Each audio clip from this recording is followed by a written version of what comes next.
தளபதி விஜய் அவர்கள் பார்த்தீங்கன்னா, தற்போது ஜனநாயகன் அப்படின்ற படப்பிடிப்புல படு பிஸியாக இருந்துட்டு இருக்காரு. இவர் என்னதான் பிஸியாக இருந்தாலுமே, அண்மையில வெளியாகிற படங்களை பார்த்துவிட்டு, அந்த படம் நன்றாக இருந்தா, அந்த படக்குழுவிற்கு தொடர்ந்து வாழ்த்துக்களையுமே தெரிவிச்சிட்டு இருப்பாரு. அந்த வகையில பார்த்தீங்கன்னா, அண்மையில கூட பிரதீப் ரங்கநாதனுடைய நடிப்புல அஸ்வத் மாரிமுத்துவுடைய இயக்கத்துல வெளியான டிராகன் திரைப்படத்தை பார்த்து, படக்குழு அனைவரையுமே அழைத்து தளபதி விஜய் அவர்கள் வாழ்த்துக்களை தெரிவிச்சிருந்தாரு. இந்த நிலையில பார்த்தீங்கன்னா, இதனை அடுத்து தற்போது தளபதி விஜய் அவர்கள் மற்றும் ஒரு படத்திற்கு வாழ்த்துக்களை தெரிவித்திருக்காராம். அதுதான் நம்ம அதிர்ஷ்டருடைய குட் பேட் அக்லி அப்படின்னுமே சொல்லப்படுது. இந்த திரைப்படம் இன்று உலகம் முழுக்கவே ரிலீஸ் ஆகியிருக்கு. ரிலீஸ் ஆகி தொடர்ந்து பாசிட்டிவான விமர்சனங்களை பெற்று வருது. வெளிநாடுகள்ல 4:30 மணிக்கெல்லாம் இந்த படத்துடைய காட்சி திரையிடப்பட்டிருக்காம். கிட்டத்தட்ட அங்க படம் முடிந்து விட்டு ரசிகர்களுமே படத்திற்கான ரிவ்யூஸை கொடுத்துட்டு இருக்காங்க. ஆனா தமிழகத்தை பொறுத்த வரைக்குமே இந்த படத்துடைய முதல் காட்சியே 9 மணிக்கு தான் திரையிடுறாங்களாம். ஆகையால தமிழக ரசிகர்கள் வெயிட் பண்ண முடியாமல் தற்போது ஆர்வத்துல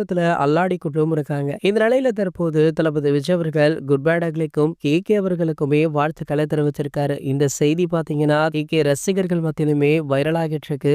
சரி, ஓகே, உங்கள யாரெல்லாம் குட் பேட் அக்லி படம் பார்க்க போறீங்க அப்படின்றத கீழே உள்ள கமெண்ட் செக்ஷன்ல கமெண்ட் பண்ணிட்டு நம்மளுடைய சேனலை மறக்காம சப்ஸ்கிரைப் பண்ணிக்கோங்க.